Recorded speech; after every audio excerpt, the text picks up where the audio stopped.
안녕하세요. 여러분의 수익으로 혼쭐 내드리는 돈주 선생 이재선입니다. 자, 여러분, 굉장히 무더운 여름이 왔는데요. 이번 주는 또 비가 살살살살 내리고 있습니다. 또 어제 같은 경우에는 또 굉장히 많이 내려가지고 밖에 나가도 눈앞이 잘 안 보일 정도로 어마어마한 비가 내렸죠. 자, 우리 주식시장도 그런 것 같아요. 지금 어마어마하게 멋진 상승세를 보인 코스피가 있고요. 3,200쯤 오니까 이제 조금만 지나면은 사상 최고치죠. 그러다 보니까 여기서 숨고르기를 한번 하는 것 같습니다. 비가 싹 내려서 과열을 시키는 이런 과정을 거치고 있다.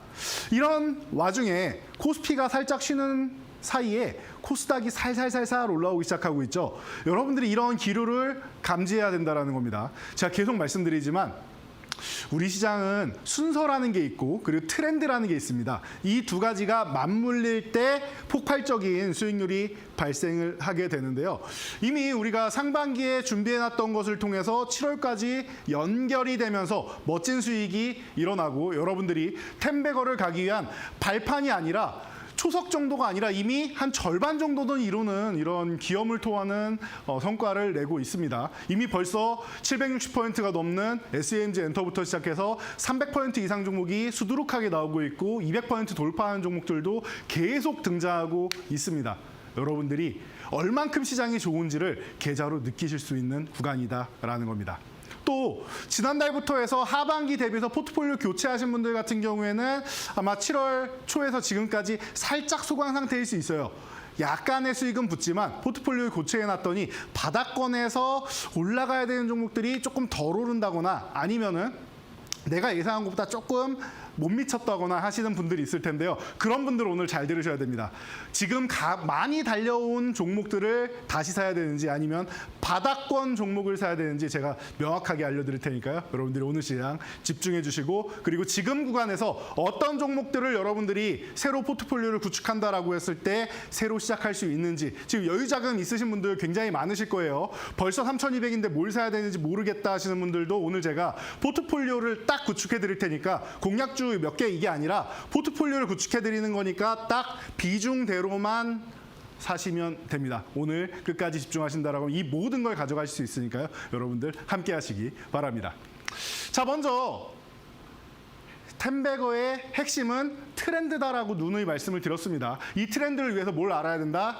글로벌 시장의 흐름을 알아야 된다. 간단하게 짚어보고 가도록 하겠습니다. 자, 다우지수입니다. 미국의 핵심되는 지수고요. 우리 CPI, PPI 계속 신경 쓰시는데 제가 별로 신경 안 쓰셔도 됩니다라고 말씀드렸죠. 이유가 뭐예요? 어차피 CPI가 2%까지 가기에는 너무 어려운 상황이다. 그리고 그게 2%까지 도달할 때까지 제롬 파월 연준의장이 계속 지금 같은 스탠스를 취할 건데 과거에 금리 인상할 때도 인플레이션 얘기 계속 나올 때도 똑같은 상황이었죠. 제롬 파월 연준의장은 지표에 의존하는 사람이다. 그리고 2%라는 지표 목표는 달성하기 매우 어렵다. 근데 근접은 한다라는 거예요. 근접했으면 어느 정도 안정화가 됐다라는 거죠. 그러니까 트럼프 대통령이 지금 뭐 하고 있습니까? 금리 좀 내려달라고 아예 연준의장을 교체해버리겠다고 해임해버리겠다고 뭐 감사를 하겠다 이런 별의별 얘기를 다 하고 있는데 꿈쩍도 안 하죠. 그쪽 분야에서 가장 전문가는 누구예요? 제롬 파월 연준의장이고 본인이 해임당할 만한 일을 하지 않았다라는 것을 이미 알고 있는 겁니다. 그러니까 트럼프 대통령이 뭐 하는 거예요? 언론 플레이를 하는 거다. 여러분들 금리 낮은 게 좋잖아요. 그래야 대출 받을 때도 낮은 금리로 가져갈 수 있고 이자 덜 낼 수 있고 누구나 좋아하는 거 아닙니까? 그런데 그렇게 될 경우에 다시 인플레이션 리스크가 올 수 있기 때문에 그런 부분을 지표를 통해서 잡겠다라고 해서 제롬 파월 연준의장하고 계속 대립이 되는 거죠. 이게 지금 현재 상황이다라고 보시면 되고 중요한 거 뭐예요? 2%까지는 못 갈 가능성이 매우 높습니다. 그러니까 금리를 빨리 내려달라라고 하는 건데 내려야 되는 이유 뭐예요? CPI 지수가 이번에 한번 살짝 튀어 올랐어요. 그죠? 깜짝 놀라신 분들 계실 텐데 별로 놀라운 일 아니라고 했습니다.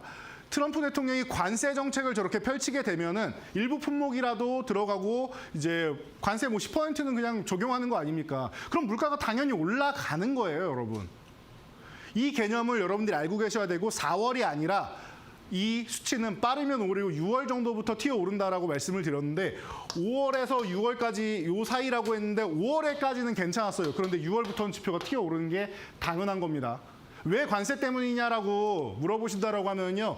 PPI는 안정적이잖아요. 이번에 PPI는 굉장히 예상치를 하회하면서 낮게 나왔죠. 그 뭐예요? 생산 물가는 낮은데 판매하는 소비 물가가 비싼 거잖아요. 관세 때문이잖아요. 간단한 거 아닙니까, 여러분?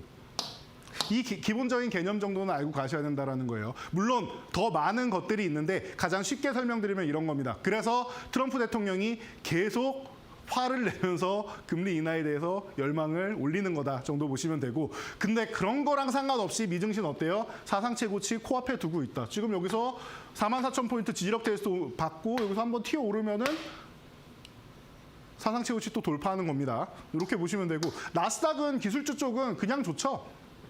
엔비디아가 4조 달러 돌파했다라고 지난주에도 말씀을 드렸는데, 돌파한 이후에 추가적인 상승 보이면서 사상 최고치 계속 돌파해 나가고 있는 모습입니다. 오늘 낮에 우리 시간으로 이제 그 오후 한 2시 정도에 TSMC 실적 발표가 있었는데 예상치 상회하면서 굉장히 좋은 실적 발표했습니다. 그렇다라고 하면 우리나라 HBM 관련 분야에서도 AI 반도체 뭐 이런 쪽에서 굉장히 좋은 성과를 내고 있다라는 거 여러분들이 기본 틀만 알고 이 추세만 알고 가시면 돼요. 이 정도면은 하반기 시장은 가장 중심이 되는 반도체, 여러분들이 가장 걱정하는 반도체, 오늘 하이닉스가 8% 밀리면서 걱정하신 반도체에 대해서는 큰 흐름은 잡고 가실 수 있는 거예요. 잠시 후에 그 부분은 자세히 말씀드릴 거고요.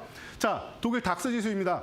관세가 유예됐다라는 거 다 알고 있을 거고, 뭐 전쟁이 종료될 가능성이 있다라고 하는데 둘 다 아직 불확실성이 해소가 되지 않았다라는 거, 이게 중요한 거죠. 그럼에도 불구하고 독일 지수도 사상 최고치 돌파를 하고 있습니다. 어차피 관세 같은 경우는 미국이 겁박을 하는 개념인데 유럽 같은 경우는 맞불 작전을 계속 놓고 있죠. 그러다 보니까 유럽에다가 관세를 높이 부과하겠다라고 지금 엄포를 놓고 있고, 유럽도 우리는 항상 보복을 한다라고 계속 얘기를 하고 있습니다. 그러니까 이 부분에 대해서는 결론적으로 트럼프가 원하는 다른 국가들처럼 본인들이 우위를 점하고 있는, 예를 들면 일본이나 우리나라 같은 경우는 어떻게 됐든 끝까지 갈 수는 없어요. 조금 빠르게 협상을 해야 되는 입장이에요. 지정학적 리스크나 이런 부분도 있고 하기 때문에 이런 부분에 대해서는 먼저 해야 되는 국가들이 있고, 중국과 유럽 같은 경우는 좀 뒤로 밀어놓는다 정도로 여러분들이 생각하시면 돼요. 유럽은 그만큼 미국에 대항하는 모습을 보여줘야 되고, 어떻게 보면 중국이랑 손을 잡으면서까지도 미국에 대항하는 모습을 보여줘야 된다. 미국이 지금 어떻게 보면 무리수를 두고 있다는 걸 다들 알고 있잖아요.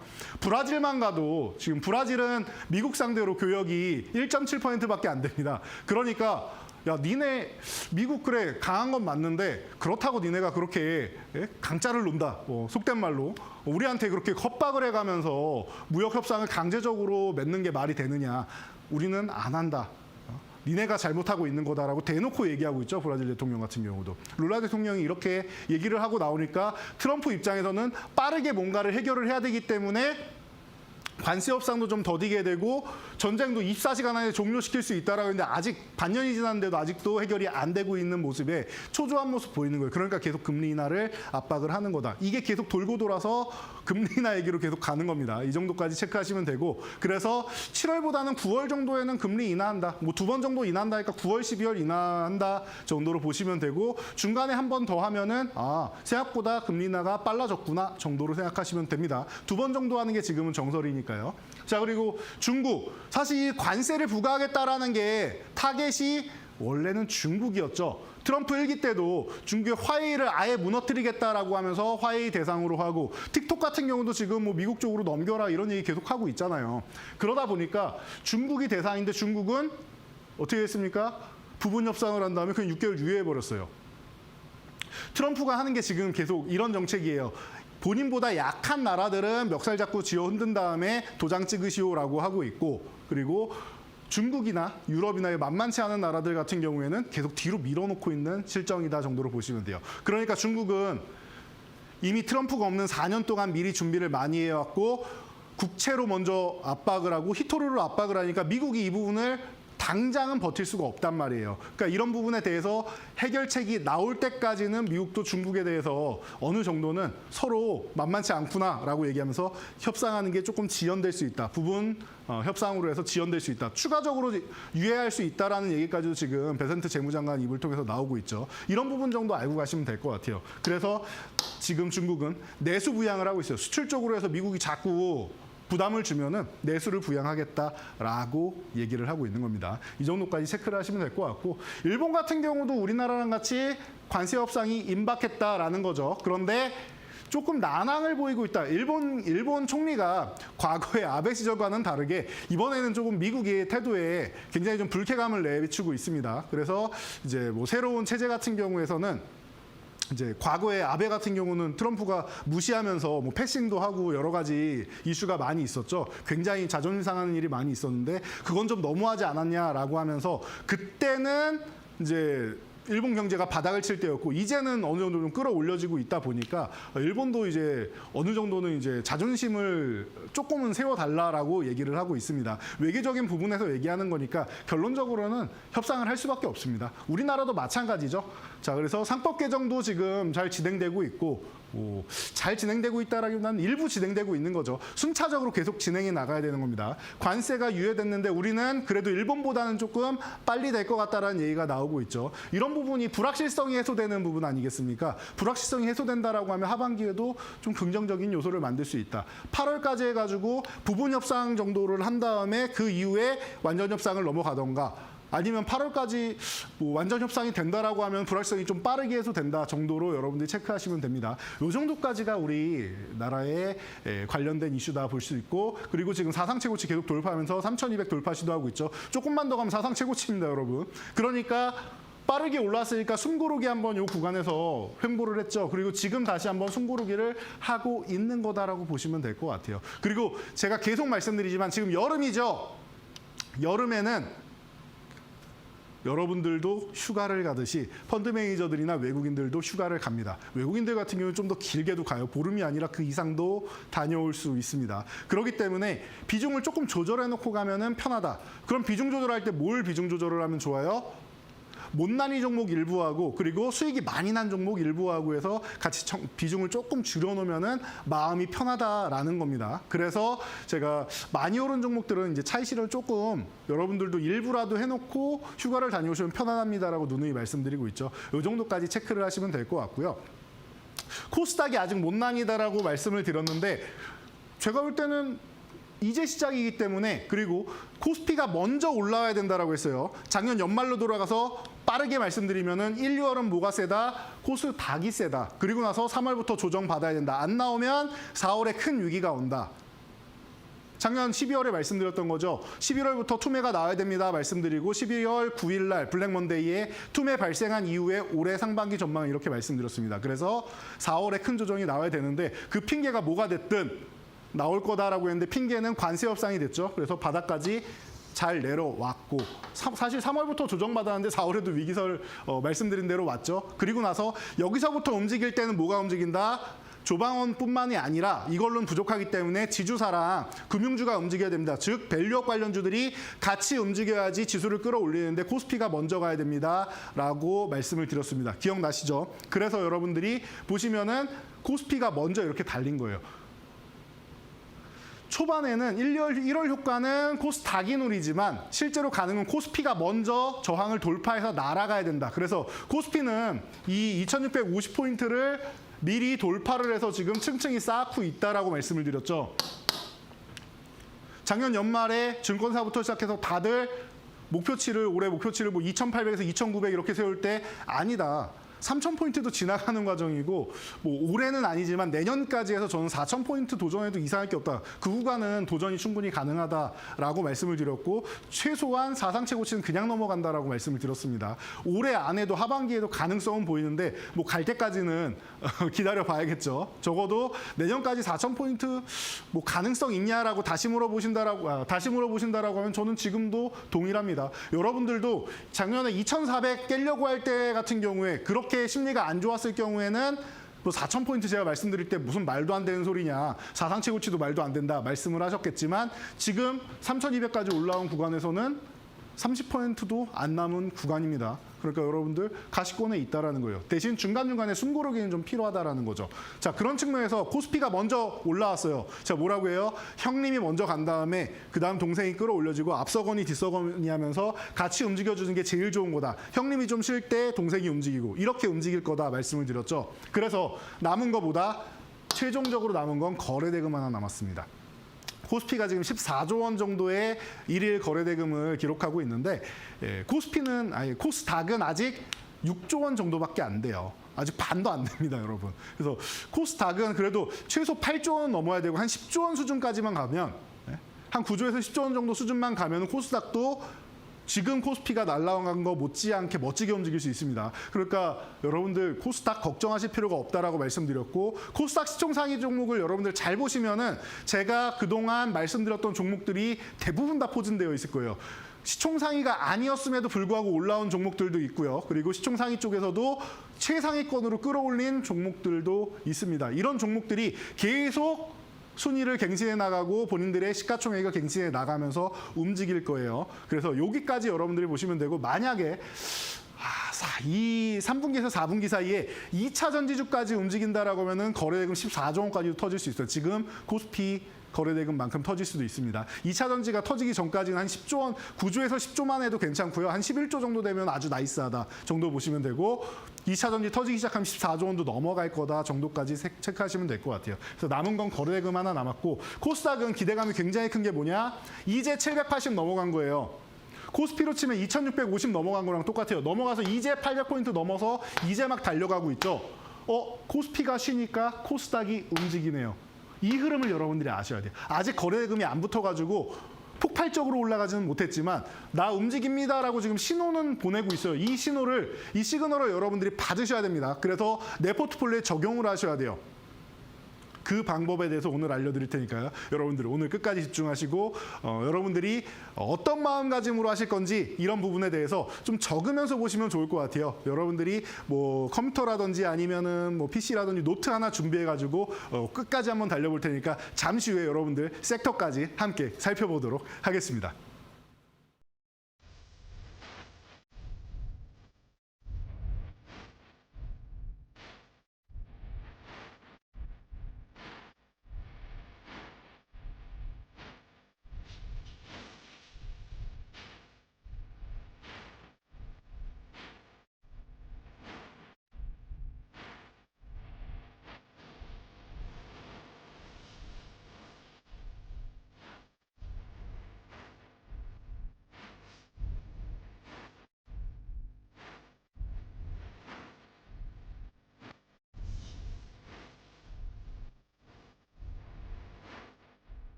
자, 여러분, 제가 방금 전에 말씀드렸습니다. 코스피는 이미 올라와서 살짝 쉬어가는 타이밍이 왔다. 그런데 코스닥은 이제 출발이다라고 말씀을 드렸습니다. 자, 이 부분에 대해서 여러분들이 이해를 하셔야 되고 눈치를 채셔야 된다. 시장이 보내주는 시그널을 받아야 된다. 그래야 트렌드에 맞춰서 여러분들 계좌가 지금 살짝 쉬는 것 같아도 빵 하고 폭발적으로 하반기에도 멋진 움직임을 볼 수 있다라는 겁니다. 자, 그래서 여러분들이 제가 계속 매주 이 화면을 알려드리고 있는데 이거 잘 보셔야 돼요. 반도체 그리고 피지컬의 이런 쪽은 같이 움직이는 쪽 아니겠습니까? 그리고 2차 전지주 살아나느냐 이건 아직 물음표다라고 말씀을 드렸고 그리고 대신 첫 양봉 정도는 나왔으니까 얼만큼 쉬었다가 제대로 움직일 거냐 정도만 보시면 되겠죠. 그리고 정책주, 개별주 그리고 놀고 먹자까지 봐야 된다라고 말씀드렸는데 뜸들이지 않고 바로 시작할게요. 자, 여러분들 리가캠바이오나 이런 종목들 계속 좋은 모습 보이고 있다는 거 알고 계시죠? 우리 지금 바이오주들 가장 좋은 쪽이 뭐다? 딱 두 가지 보시면 되는데 ADC하고 플랫폼이다라고 누누이 말씀을 드렸습니다. 그래서 이 플랫폼 기업 중에서 리가캠바이오가 가장 대표적이고 그리고 알테우존, 시가총액 1위죠. 코스닥에서 알테우존이 대표적이고 그리고 또 뭐가 있습니까? ABL바이오 같은 경우도 있고 이런 종목들이 가장 대표적인 종목이고 3대 종목이다. 그리고 코스피로 넘어가면은 한미약품이 사실 이런 플랫폼 기업으로는 우리나라에서 뭐 가장 먼저 이제 부각을 나타냈다. 뭐 딱 10년 전에 그때 어마어마한 1년에 8조 원 라이선스 아웃이라는 놀라운 기록을 만들면서 그 한미약품이 이제 80만 원까지 넘어가면서 어마어마한 상승세를 기록했던 거 기억하실 거예요. 물론 다수의 이제 라이선스 아웃 받았던 것들을 이제 반환되면서 이제 문제가 좀 되고 이제 침체기를 겪었는데 다시금 이제 우리나라 일어날 수 있는 계기가 되지 않나 싶습니다. 그리고 그때 좀 어려웠던 구간, 그리고 우리나라가 처음 시작한 게 이제 한미약품 아니겠습니까? 우리나라의 바이오의 새 시대를 연 그 기업이 한미약품 아니겠습니까? 이제는 과거에 좀 어려웠고 잘 안 됐던 게 뭔가를 분석해서 10년이 지난 지금 같은 경우에는 글로벌 시장에 라이선스 아웃하는 것뿐만 아니라 계속 성공률을 높여가고 있다는 게 굉장히 중요하지 않나 싶습니다. 그래서 컨트롤 플랫폼 누누이 강조해드렸던 리가캠 바이오, 얀센 오노약품 등등 계속 꾸준히 나오고 있고, 그리고 삼성바이오로직스랑 우시 바이오랑도 계속 이제 거래를 하고 있다라는 거. 저쪽은 이제 생산하는 쪽이죠. 그래서 리가캠 바이오 바닥권에서 이 가격이면 너무 좋습니다라고 제가 5월 달에 말씀을 드렸는데, 뭐예요 이거? 가격이 이제 10만 원 딱 넘어간 다음에 여러분들이 좋아하시는 삼각형이죠. 삼각기법이라고도 많이 얘기하는 이런 삼각형을 만들었습니다. 그래서 어떻게 됩니까? 눌림목에서 매수할 수 있다는 거. 너무나도 편안한 구간이 아닌가 싶습니다. 그래서 여러분들이 이 구간에서 매수를 하셨다라고 하면은 어떻게 됩니까? 이제 12만 5천 원까지 넘어가면서 15만 원까지 노릴 수 있다. 여기서 살짝 눌린 다음에 다시 움직이면은 눌림목 이후에 다시 한번 고점을 돌파해가는 상승 N자형 흐름이 나온다라는 겁니다. 너무나도 편안한 위치에 놓여있는 기업들이 지금 막 출발하고 있다라는 거예요. 이런 기업들이 너무나도 많습니다. 벌써 42%의 수익률이 나왔고요.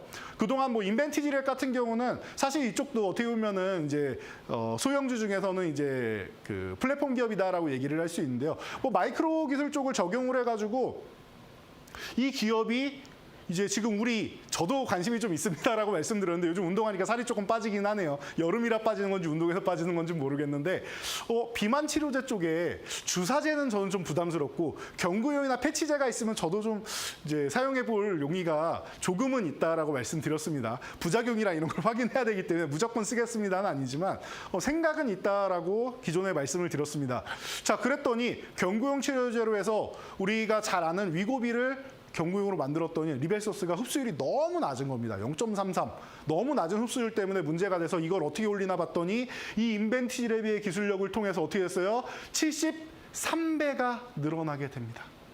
그래서 24.3%라는 놀라운 흡수율 향상을 보였다. 그래서 노보노디스크의 지사부터 시작해서 글로벌 빅파마들한테 문의가 지금 쇄도하고 있다고 합니다.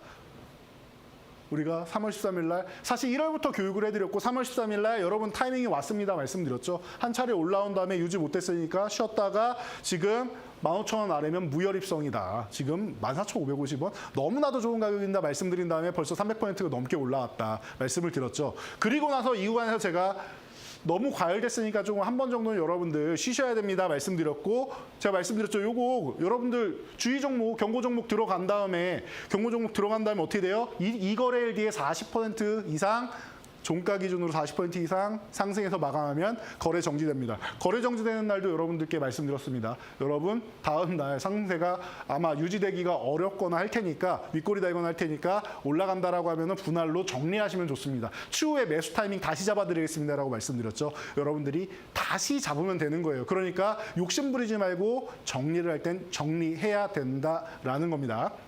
자, 다음 페트론.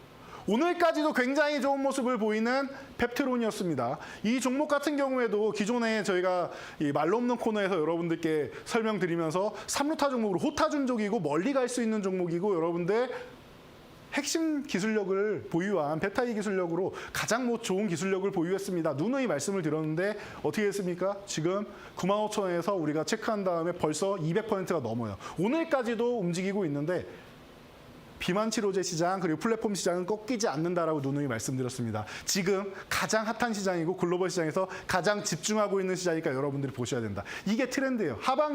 상반기에도 순환되고 있었지만 하반기까지 바이오는 계속 좋아질 거고 앞으로 더더욱 좋아지는 게 바이오다라는 거예요. 생명 연장을 해야 된다라는 거 우리 모두가 알고 있는 인구 고령화 시대의 가장 큰 숙제 중 하나 아니겠습니까? 그러기 위해서는 이런 바이오 기업들, 그 플랫폼 기업들 이런 부분을 여러분들이 꾸준히 보셔야 되고 ADC까지 체크하시면 된다라고 누누이 말씀드렸으니까 체크하시면 될 것 같고, 마지막으로 뭐 ABL 바이오도 마찬가지죠. 그래서 뭐 ABL 뭐 310 같은 경우에도 임상 성공적으로 진행되고 있는데 아직 뭐 임상 초기니까 뭐 천천히 보시면 될 것 같고요. BBB 플랫폼 같은 경우가 계속 지금 글로벌 시장에서 라이선스 아웃이 나오고 있고 빅파마들 문의가 계속 들어오고 있다는 거 알고 계실 겁니다. 그러다 보니까 ABL 바이오도 우리 무혈입성 좋아하죠. 참 3만 원 아래에서 우리가 포착을 해가지고 벌써 200% 넘게 올라오고 지금 충분히 휴식 취하고 있는데 다시 한번 움직일 채비 갖추고 있습니다. 그러니까 너무나도 좋은 모습 보이고 있는 거예요. 알테오젠도 마찬가지고요. 계속 좋은 모습 보이면서 사상 최고치 계속 갱신해 나가고 있죠. 이런 모습을 여러분들이 트렌드로서 제가 알려드리는 이런 흐름을 잡고 가셔야 된다는 거예요. 이미 따라오고 계신 분들도 많을 겁니다. 지금 못난이 종목이었던 유한양행 같은 경우도 올라오고 좋은 모습 보이는 종목들 많으니까 이런 부분 체크하시고, 원전주 같은 경우는 아직 한 발 남았습니다. 그런데 조금 쉬었다가도 됩니다라고 누누이 말씀드렸죠. 제가 요거 바로 앞 코너 10시에 하는 마켓 디너, 제가 금요일 날 매주 나오다가 마지막 방송이었던 12월 13일 날 마지막 방송 선물이니까 여러분들 받으세요라고 말씀드렸습니다. 물론 그 이후에도 몇 번 이제 다른 요일에도 출연하긴 했지만 마지막 날 중요한 거였죠. 아주 중요한 이슈를 통해서 여러분들께 핵심 종목 하나 드리고 가겠습니다. 선물입니다 했는데 뭐 간단하게 볼 수 있죠. 이 종목 또한 이제 막 올라오기 시작하는 구간에서 여러분들 말씀드리고 249.52% 멋지게 움직인 다음에 지금 휴식 취하고 있는데 21선이랑 이격이 생겼으니까 잠깐 쉬는 건 당연한 거고, 그리고 이평선 밀집한 다음에 다시 확산이 나온다. 이평선은 수렴한 다음에 확산한 다음에 수렴하는 이런 성질이 있다라는 거 여러분들이 다들 많이 들어보셨을 겁니다. 그러니까 잠깐 쉬는 구간이 나오는 게 자연스러운 거예요. 그래서 쉬게 놔뒀다가 이제는 다시 한번 슬슬 볼 타이밍이 원전주도 다가온다라는 거 체크하시면 되는 거예요. 별 어려울 게 없습니다. 그러다 보니까 이렇게 쉬고 있는 구간에서 여러분들 계속 볼 수 있습니다. 누누이 말씀드리고 있죠. SMG 엔터 상반기에 가장 큰 히트를 친 종목이죠. 작년 12월 9일 날 투매가 발생했다. 투매가 나올 겁니다라고 제가 12월부터 계속 말씀드리면서 한 3주 동안 말씀드렸던 것 같아요. 제가 이 말씀을 드리면 여러분들이 싫어하실 건 아는데 한 3주에서 한 달 동안 말씀드린 게 뭡니까? 여러분, 투매가 나와야 움직일 시장입니다. 지금 시종장고도 높고 한데 일부러 안 올리고 있는 거는 이거 한번 이슈를 만들어가지고 어떤 핑계가 됐던 불확실성으로 해서 불안감을 조성하고 밀던 어떤 상황이 됐건 한번 밀어내리고 가겠다라는 겁니다. 그러면 그 시장에서 여러분들이 지금 현금을 가지고 있거나 아니면은 제가 말씀드린 바닥권 종목으로 해서 단기적으로 수익을 보셔야 됩니다라고 해서 11월부터 이 툼에 나오는 기간 동안까지 루닛이나 뭐 SOS랩이나 이런 종목들로 해서 여러분들 다들 2배 이상의 수익률 다들 내고 계셨잖아요. 제가 신대가 시간에 다 소개해드렸던 종목들입니다. 그래서 뭐 12월 4일 날 루닛도 말씀드리고 11월 6일 날 또 뭐 SOS를 말씀드리고 계속 여러분들 알려드렸었는데, 그러다 보니까 이 SMG 엔터 어때요?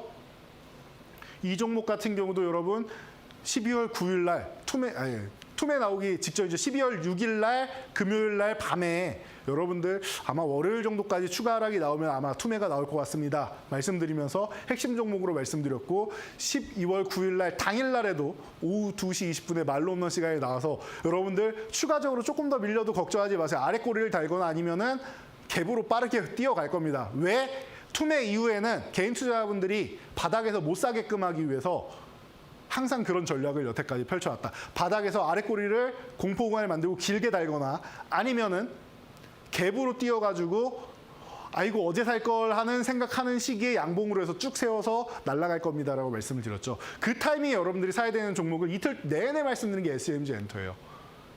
여러분들 앞으로 정책주들이 이런 게 나올 겁니다. 그런데 정책주들이 AI나 이런 거 글로벌 시장에서 뻗어나가는 거니까 당연한 거고요. 그래서 뭐 작년 연말에는 우리가 그동안은 하드웨어가 AI의 중심이었지만 소프트웨어가 앞으로 핵심이 될 겁니다. 그리고 범용 반도체가 핵심이었지만 앞으로는 이제 커스텀 반도체, 이 맞춤형 반도체 에이지계 시장이 열릴 겁니다. 이런 얘기를 너무 많이 들으셨을 거예요. 저 말고도 다른 분들도 많이 정리를 해주셨을 겁니다. 그래서 여러분들이 그런 얘기를 많이 듣고, 그리고 정책주는 뭘 하냐라고 봤을 때 잘 모르시는 분들이 많은데 사회적 천상 보시면 된다라고 했어요. 제가 조금 전에 바이오 말씀드리면서 인구 고령화 말씀드렸죠. 이거랑 딱 대척점에 있는 거 뭐예요? 대치점에 있는 거 뭐예요? 반대쪽에서 이제 출산이 잘 돼야지 인구 고령화를 어느 정도는 상쇄할 수 있는데 그래야지 평균 연령이 내려갈 거 아닙니까? 그런데 인구 고령화가 되는 이유 출산이 우리나라는 막힌 정도가 아니라 절벽 수준이다. 올해는 그래도 출산이 조금 되고 있다라는 얘기가 나오고 있는데 다들 조금 힘내주시면 좋을 것 같고 뭐 그런 부분에 있어서 저출산 관련해서 정책적으로도 수혜를 받을 수 있고 사랑의 하추픽이 너무나도 잘 나가고 우리 실생활로 침투하고 있다. 과거에 펭수가 그랬고 뽀로로가 그랬고 많은 캐릭터들이 뭐 둘리가 그랬고 그래왔듯이 우리 실생활까지 침투하면 최고인데 라면 편의점 가면 라면도 나오고 우리 생필품 같은 경우도 나오고 텀블러나 아니면 뭐 필통 이런 쪽에 다 등장하기 시작합니다. 이 SMG 엔터. 그래서 제가 농담 반 진담 반으로 여러분 저를 돈줄핑이라고도 부르시는 분들이 있는데 아주 뭐 즐거운 이제 별명이 아닌가 싶습니다라고 말씀을 드렸었죠. 그래서 감사합니다라고도 말씀드렸는데 SMG 엔터가 지금 765%나 올라왔죠. 이런 게 트렌드가 된다라는 거예요. 여러분들이 이런 트렌드만 꽉 잡고 가시면 된다라는 겁니다. 하반기에도 이런 트렌드가 계속 나와요. 계속 말씀드렸던 바이오 이제 움직이기 시작하죠. 2차 전지는 3분기에서 1차적인 반등만 나오고 쉬어도 됩니다. 1차적인 반등. 나 이제 바닥 탈출할 거야 정도만 나오고 쉬어도 돼요. 그리고 4분기부터 야금야금 움직이기 시작해서 내년에 제대로 본격적으로 움직일 겁니다. 제가 작년 말부터 말씀드렸던 거니까 그 뷰가 그대로 나온지를 보시면 될 것 같아요. 이 첫 번째 반등 나오는 시기가 중요하니까 일단 첫 양봉은 좀 하나 만들기는 했는데 그 과정 이후에 조금 약해요 아직. 그래서 수급을 한번 붙여줄 필요가 있으니까 그 구간이 나오는지를 보시면 되고 나오면 제가 알려드리겠습니다. 그리고 이렇게 엔터 콘텐츠나 아니면은 정책 관련된 쪽으로 여러분들 꾸준히 그냥 계속 이어나가시면 돼요. 그리고 중요한 거 지금 여러분들 시장에서 볼 때 저처럼 이렇게 뭐 방송 나오시는 분들도 있고 많은 분들이 뭐 여러분들한테 이제 많이 말씀을 하실 텐데 갑자기 뭐 비관론자들이 자신감을 갖고 주식을 사라 이러면서 얘기를 하는데 뭐라고 합니까 다들? 지금 잘 가는 종목 매수하면 된다라고 얘기를 하죠. 그 얘기 누가 못합니까? 여러분도 하실 수 있고 누구나 할 수 있는 거예요. 잘 가는 종목을 잡는 게 아니라 잘 가는 종목을 바닥에서 잡았어야죠. 이미 200%, 300% 수익 난 종목을 지금 많이 올라왔고 움직이고 있고 여기가 주도주니까 지금 사라라고 하는 거는 조금 무리가 있는 것 같아요. 저는 쉬는 타이밍에는 조금 쉴 거니까 여러분들 조방원 쉬게 놔두세요라고 말씀드리죠. 더 가기 위해서 잠깐 쉬게 놔둬야 됩니다. 그리고 조정받는 구간에서 지금 타이밍에는 여러분 살짝 움직입니다. 바닥권에서는 살짝 트레이딩 관점으로 짧게 볼 수 있습니다. 그리고 고점을 돌파 못하면은 정리하면 된다. 누누이 말씀을 드리죠. 이렇게 진행을 하시는 거지 지금은 스마트하게 진행하셔야지 무조건 강한 종목이라고 들고 간다? 아니에요. 지금 그런 시장 아닙니다. 그리고 바닥권 종목 잘 안 움직이는 것 같아도 여러분들 200%, 300% 올라온 종목이 조금 움직인 다음에 크게 하락하는 제가 작년에도 하나 에어로스페이스 같은 경우 40만 원 넘어갈 때 여러분 28만 원까지 기다려야 됩니다라고 계속 말씀드렸고 결국에는 28만 원 하회하는 구간 나와서 여러분들께 소개해드린 거 기억나시죠? 28만 원 드디어 왔으니까 여러분들 매수 타이밍 왔습니다. 이 이데일리 통해서 이데일리 TV를 통해서 모든 게 이루어진 역사입니다. 지금도 마찬가지예요. 이렇게 가고 있는 종목 여러분들이 지금 뒤늦게 매수한다? 아닙니다. 바닥에 있는 종목 사세요. 약간 느린 것 같을 수 있어요. 조금 기다려야 되는 것 같을 수 있어요. 그런데 결론적으로 한두 달 지났을 때 여러분들 폭발적인 수익이 나면서 최소 50%에서 100% 이상 올라갈 수 있는 종목은 바닥권에 있는 종목이고요. 대신 아무 종목이나 사라는 게 아닙니다. 지금 현재 트렌드에 맞는 종목들을 사야 된다는 겁니다. 그래서 제가 이 시간에 알려드리는 종목들, 그동안 꾸준히 알려드렸던 뷰티, 엔터 콘텐츠, 바이오 지금 다 움직였죠. 정책주 다 움직였죠. 이런 쪽 보시라는 거예요. 그리고 나서 하반기에 봐야 되는 섹터들이 또 남았다라는 거죠. 여러분들 메모 잘하면서 따라오고 계시죠? 지금 제가 굉장히 빠르게 여러분들 설명해 드리는 것 같은데 이 구간까지도 잘 따라오셨다라고 하면은 숨고르기 한번 딱 하신 다음에 제가 오늘 마지막 포트폴리오까지 하반기에 그리고 오늘 하인스 때문에 걱정하신 분들이 있었을 텐데 그 부분 궁금증 싹 날려드리는 강의 마무리로 지어드릴 테니까요. 여러분들 한숨 딱 돌리면서 물 한 모금 하시고 끝까지 포트폴리오까지 완성해서 가져가시기 바랍니다.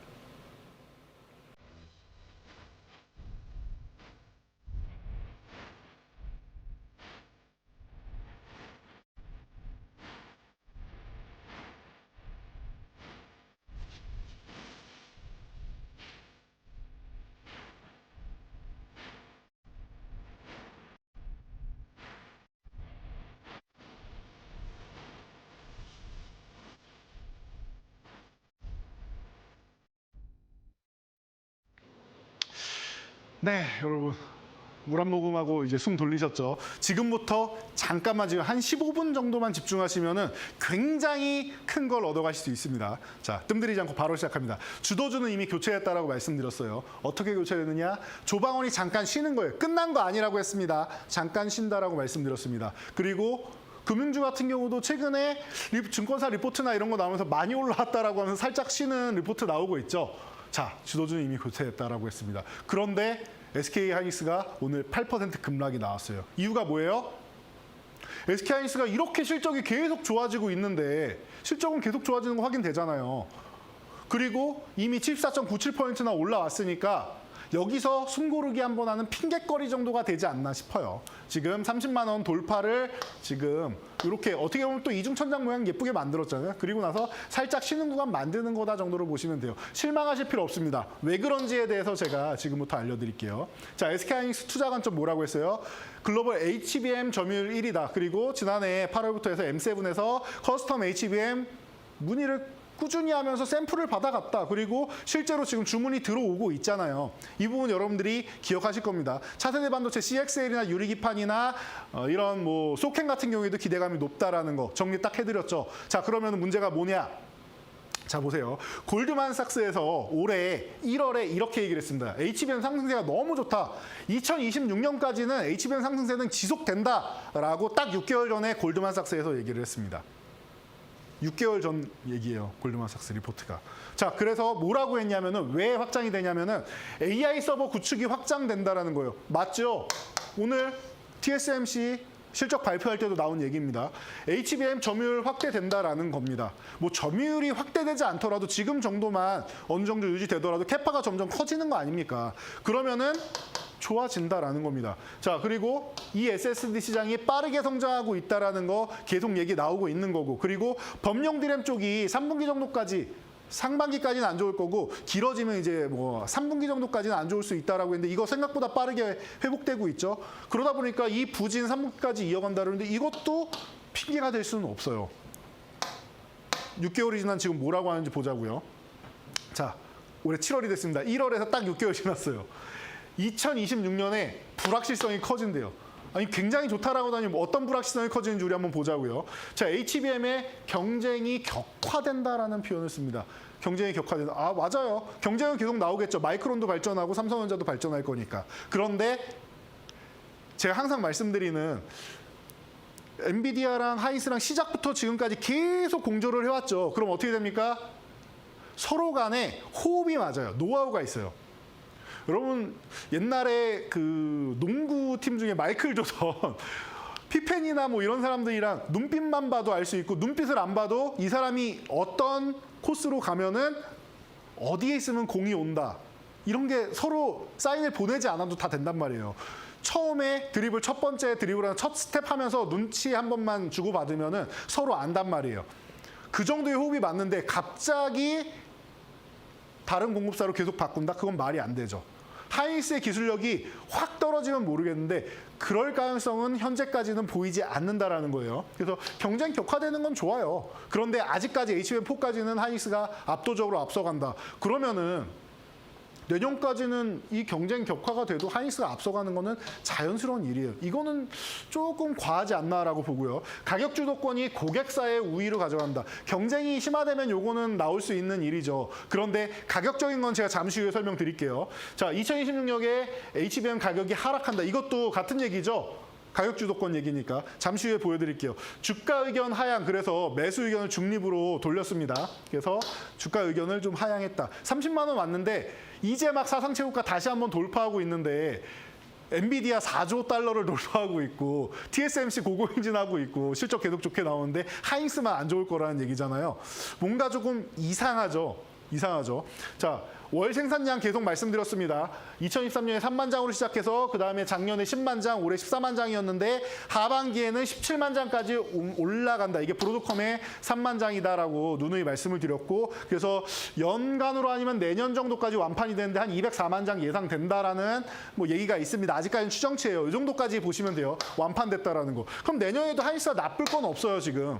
고객사를 뺏기진 않았으니까 내년에 나쁠 건 없어요. 자, 여기까지는 나왔고 M7에다가 브로드컴까지 해가지고 우리 이름만 들어도 가슴이 웅장해지는 애플, 구글, 엔비디아, 테슬라, 그리고 마이크로소프트, 아마존, 메타, 브로드컴 이 기업들이 다 SK하이닉스의 HBM을 원하고 있습니다.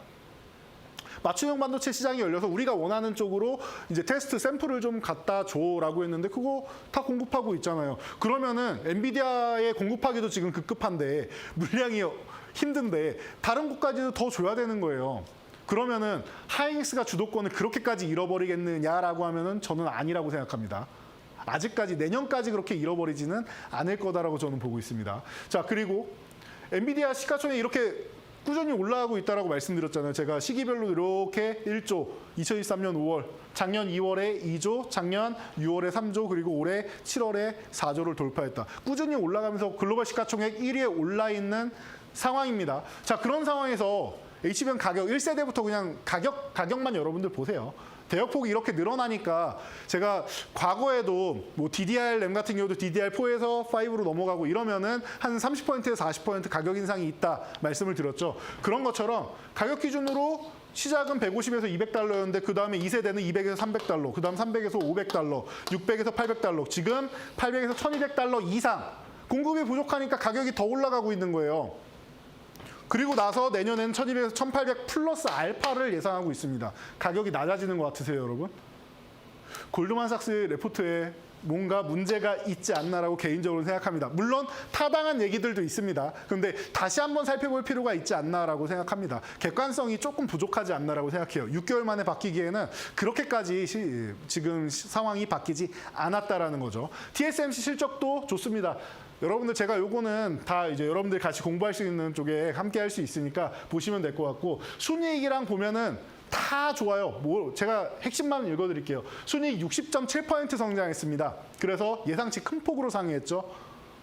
AI 칩에 대한 폭발적인 수요 말씀드렸죠. 이 부분은 이미 시장에서 정해져 있는 거고 대세 트렌드란 말이에요. 그러니까 여러분들이 걱정할 필요가 전혀 없다라는 겁니다. 그래서 삼성전자도 지금 이렇게 올라오고 있어요. H20 중국 수출 규제를 했었는데 이것도 풀어줬잖아요, 미국에서. 그러니까 삼성전자도 좋아지고 있는 거예요. H20은 이 5세대 반도체가 들어가지 않습니다. 그 전 세대 4세대 반도체가 들어가기 때문에 SK하이닉스가 아니라 삼성전자 쪽에 그 HBM이 들어간다. 그러니까 보급형이 들어가는 거예요. 비싼 거 아니고 보급형이 들어간다라고 생각하시면 돼요. 조금 전에 가격 보여드렸으니까 그렇게 생각하시면 돼요. 그래서 주도주 섹터 지금 순환매 잘 나오고 있습니다. 조방원 그리고 밸류업에서 반도체 쪽으로 그리고 바이오 쪽으로 잘 넘어오고 있다. 편안하게 주도주들 쉬고 있다라는 겁니다. 그래서 순환매 이렇게 나오는 거 여러분들 잘 보시면 되고 이게 트렌드라는 거예요. 이스페타 지수 그래서 오늘 정말로 HBM이 안 좋으면은 이스페타 지수가 이렇게 좋은 움직임을 보일 수 있을까요?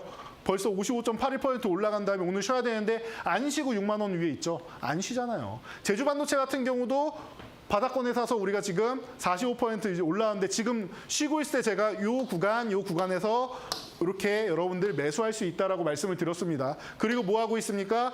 다시 올라갈 채비를 갖추고 있어요. 정말 안 좋았으면 얘도 밀려야죠. 그런 움직임이 전혀 없다라는 겁니다. 여러분들이 이런 부분을 좀 보셔야 돼요. TLB 같은 경우도 마찬가지고요. 지금 바닥권에서 여러분들 체크한 다음에 오늘까지도 유지 잘 되고 있죠. 어제 윗꼬리 달고 살짝 눌려야 되는데 오늘도 제대로 안 눌리고 있죠.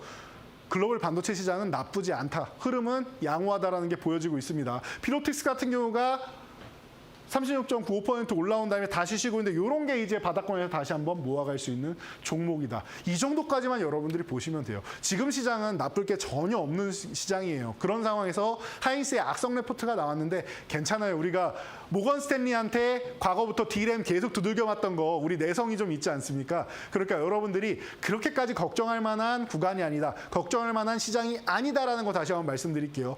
만약에 이번에 골드만삭스 레포트 때문에 하이닉스가 8% 밀린 게 걱정된다라고 하시는 분들은 부품 주식은 괜찮잖아요. 그러면 괜찮은 종목들 사시면 되는 거고 만약에 같이 밀린 종목들이 있습니다. 오늘 예를 들면은 이제 다시 한번 고점 돌파 시도하다 이오테크닉스 같은 경우 살짝 밀리고 이런 모습을 보였는데 그런 종목들 바닥에서 다시 사시면 여러분들 다시 좋아질 수 있다. 뭐 이오테크닉스, 리노공업 이런 게 뭐 대표적인 종목들도 있죠. 이스페타 지수와 함께 같이 움직이는 종목들이니까 금방 힘내고 올라올 거니까 여러분 걱정하지 마세요. 잠깐 하이닉스 오늘 뭐 외국인들이 뭐 200만 주 팔았네 뭐 이런 얘기 나오는데 그동안 3개월만 돼 그거 조금 팔았다고 그 흔들리고 그러십니까? 걱정할 필요가 전혀 없다라는 거. 글로벌 시장에 지금 SK하이닉스의 HBM을 원하는 이런 기업들이 너무나도 많다라는 거.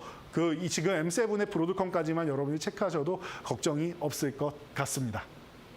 자, 그래서 이제 여러분들이 가장 기다리는 시간이 왔어요. 우리 포트폴리오를 완성해 나가야 되는 시간이죠. 자, 그래서 마지막으로 요 핵심만 말씀드리고 포트폴리오 보도록 하겠습니다. 거래대금 코스닥이 올라가기만 하면은 폭발적인 움직임 보일 수 있다는 거. 그리고 마지막 퍼즐은 2차 전지인데 2차 전지가 안 움직여도 코스닥 움직일 거고요. 2차 전지가 기술적 반등 정도만 나와도 코스닥 폭발적으로 움직일 수 있다 정도까지만 체크하시면 됩니다. 자, 그래서 뜸들이지 않고 시작하는 포트폴리오. 한 종목당 1분도 안 걸릴 테니까 여러분들 짧게 설명드릴게요. 여러분 긴 거보다 종목이 뭔데 왜 투자해야 되는데 가격이 얼만데가 중요하시죠? 자, 그래서 첫 번째 주성 엔지니어링입니다. 지금 굉장히 못난이 종목으로 바닥권에 깔려 있어요. 그런데 올해가 실적 모멘텀이 성장하는 구간이에요. LG, 삼성, TSMC 반도체 OLED 쪽으로 해서 계속 이 기업의 장비를 원하고 있습니다. 그래서 굉장히 좋은 위치를 맞이하고 있다. 중국향 매출도 계속 늘어나고 있다라는 거 말씀을 드렸죠. 그래서 현재가부터 시작해가지고 여러분들이 지금 올라가면은 지금 3만 원 초반에 위치해 있는데 37,500원까지는 어렵지 않을 것 같아요. 여기가 1차원 끝이고요. 이 구간을 넘어가면은 제가 볼 때는 한 5만 원 이상도 충분히 가능해 보이니까 이 구간까지 일단 오는 거 보면서 우리가 체크를 하면 되지 않을까 싶습니다. 아주 편안하게 볼 수 있는 종목이 아닌가 싶고요. 사실 뭐 지금 구간에서는 손절가도 사실 의미가 거의 뭐 없는 구간이 아닌가 싶어요. 자, 두 번째는 AI 관련주입니다. 솔트룩스. 기존에도 여러분들 한번 소개를 해드렸었는데 멋진 수익률 한 80% 수익률 나오고 나서 잠깐 쉬고 있습니다. 다시 볼만해요. 지금 우리 이재명 대통령이 퓨리오사 AI 방문하면서 이런 기업들이 좀 많이 발전을 해야 된다. 뭐 사실 뭐 메타에서 먼저 의향을 밝히면서 1조 이상으로 인수하겠다라고 밝히면서 집중 받으니까 방문을 했겠죠. 자, 퓨리오사의 라이벌 기업 뭐예요? 라이벌 기업 어디예요? 리벨리온이죠. 리벨리온이랑 같이 AI 솔루션을 공동 개발하고 있는 기업입니다. 그러다 보니까 AI 100조 원 투자 시대에 가장 어울리는 종목. 1차 목표치 4만 원이다 말씀드렸는데 돌파해서 지금 안착해 있는 모습입니다. 그래서 43,650원 아주 좋은 구간이고요. 그리고 이 종목은 1차적으로 이제 55,000원 기존에 저항이었던 구간 정도가 목표치고 요 구간 넘어가면은 또 다시 한번 고점을 갱신하면서 계속 올라갈 수 있으니까 체크하시면 될 것 같아요. 함께 보시면 되고 4만 원 제가 리스크 관리 구간을 설정해 드렸는데 이 종목도 사실 리스크 관리가 크게 필요하지는 않은 종목이 아닌가 싶습니다. 자, 유리기판 관련주 SKC 대장주니까 여러분들 같이 한번 볼 타이밍이 이제는 된 것 같아요. 유리기판주가 계속 이제 1월에 이 단어면 모든 게 해결됩니다. 방금 팔고 왔다. 이 엔비디아 CEO 젠슨왕하고 미팅한 다음에 이런 얘기를 하니까 엔비디아가 정말 발열량 때문에라도 유리기판이 급하긴 급한가 보다 얘기를 하면서 SK 앱솔릭스가 미국 지원금 싹쓸이하고 있는 거 누누이 말씀드렸죠. 뭐 7,600만 달러에 1억 달러를 추가적으로 받으면서 보조금을 계속 싹쓸이하고 있다는 거. 샘플 테스트 이미 하고 있습니다. 현지에서. 그래서 지금 여러분들이 이 구간에서 99,000원 너무 좋은 구간이고요. 리스크 관리 사실 필요 없는 구간이라고 생각하고 175,000원 구간까지는 어렵지 않게 저는 움직일 거라고 생각합니다. 목표치 높게 잡아드렸으니까 체크하시면 될 것 같고. 자, 바이오주 볼 거예요. 제가 원래 4종목 말씀드리는데 오늘은 바이오주를 좀 큰 종목 하나, 작은 종목 하나 이렇게 드리려고 해요. 그래서 누누이 말씀드렸던 셀트리온. 이 종목은 사실 좀 느려요. 그런데 이슈가 하나 있죠. 상법 개정 통과되자마자 가장 먼저 1조 원 들고 와서 우리도 동참하겠습니다 한 기업이 바로 서정지 대장의 셀트리온이다라는 거. 바이오시밀러 대장주 글로벌 블록버스터급 이 신약 대거 만료되고 이런 거 누누이 설명드렸으니까 참고하시면 될 것 같고요. 제가 한마디로 정리해드렸죠. 제가 아직 결혼 안 해서 그러지 자녀가 있다면 자녀한테 물려주고 싶은 종목 중에 하나입니다. 라고 말씀을 드렸습니다. 저는 최소한 2033년까지는 어마어마한 성장 이룩할 거라고 보고요. 그 이후에도 충분히 좋아지지 않을까 하는 기대감을 갖고 있는 기업입니다. 그러니까 참고하시면 될 것 같고요. 지금 구간부터 저는 1차 목표치를 30만 원으로 잡았는데 우리나라 기업이 아니라 미국 기업이었다면 400만 원을 가도 이상할 게 없는 기업이다라고 저는 개인적으로 본다라고 말씀드렸으니까 그 정도면 설명이 끝난 것 같습니다. 마지막 바이오주 작은 종목인데 인벤티지를 다시 살 타이밍 보면은 알려드립니다 말씀드렸는데 지금인 것 같아요. 그래서 더 이상 뭐 말이 필요 없는 것 같습니다. 그동안 꾸준히 말씀드렸었고 지금 뭐 그 매수가는 현재 가격부터 시작해가지고 매수가가 잘못 나온 것 같네요. 지금 35,650원인데 이 구간부터 현재가부터 매수하기 시작하셔가지고 여러분들이 꾸준히 지금 위쪽으로 달려간다 보시면 될 것 같아요. 그래서 45,000원까지는 어렵지 않은 구간인데 짧게 45,000원까지고 여기 돌파하면 6만 원까지 본다라고 체크하시면 될 것 같습니다. 어렵지 않은 구간이니까 여러분들 이렇게 포트폴리오 딱 5종목으로 해서 20%씩 하시면 될 것 같고요. 오늘도 숨가쁘게 달려오고 많은 내용을 담아드렸는데 여러분들 하반기 트렌드 잘 잡으신다라고 하면은 내년까지 여러분들이 10배거 달성하시는 거 어렵지 않으니까 여러분들 계좌 모두 10배거까지 달성하시고 저와 함께 다음 주에도 이 시간 멋지게 포트폴리오 완성하시면서 꾸준하게 10배거까지 함께 하시기 바랍니다. 지금까지 돈줄 선생 이재선이었습니다. 감사합니다.